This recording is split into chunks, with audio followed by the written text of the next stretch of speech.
இந்த மாதிரி பிளாஸ்டிக் பவுல் ஒன்று எடுத்துக்கலாம்.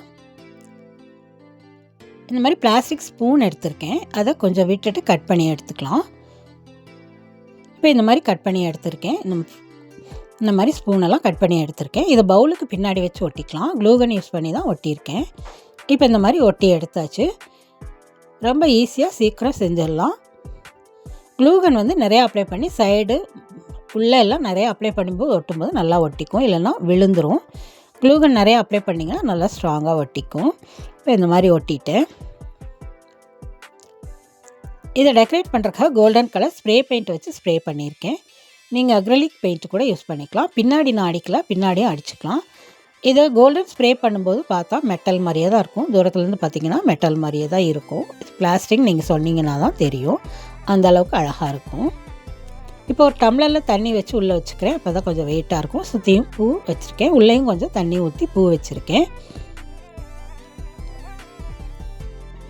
இப்போ இந்த டம்ளர் மேலே நம்ம விளக்கு வச்சு பார்க்கலாம்.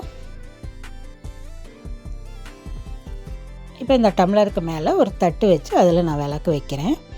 நீங்கள் ஹோம் டெக்கராக கூட நீங்கள் இதை வீட்டில் வச்சுக்கலாம். டீப்பை மேலே என்ட்ரன்ஸில் வைக்கும்போது அழகாக இருக்கும். இதை நீங்கள் வாசலில் உருளி மாதிரி கூட வச்சுக்கலாம். இந்த மாதிரி தீபம் ஏற்றி வாசலில் உருளி மாதிரி வச்சுக்கலாம். இதை கார்த்திகை தீபத்தன்னைக்கு வைக்கும்போது ரொம்ப ஸ்பெஷலாக இருக்கும். பார்க்குறவங்களாம் அசந்து போயிடுவாங்க. அவ்வளோ அழகாக இருக்கும். இதை ட்ரை பண்ணி பாருங்கள். ரொம்ப ஈஸி தான். இந்த கார்த்திகை தீபத்தை உங்கள் வீடை இந்த மாதிரி செஞ்சு ஸ்பெஷலாக்குங்க. தேங்க்ஸ் ஃபார் வாட்சிங். இந்த ஐடியா பிடிச்சிருந்தா லைக் பண்ணுங்கள், ஷேர் பண்ணுங்கள், மறக்காமல் சப்ஸ்கிரைப் பண்ணுங்கள். தேங்க்ஸ் ஃபார் வாட்சிங்.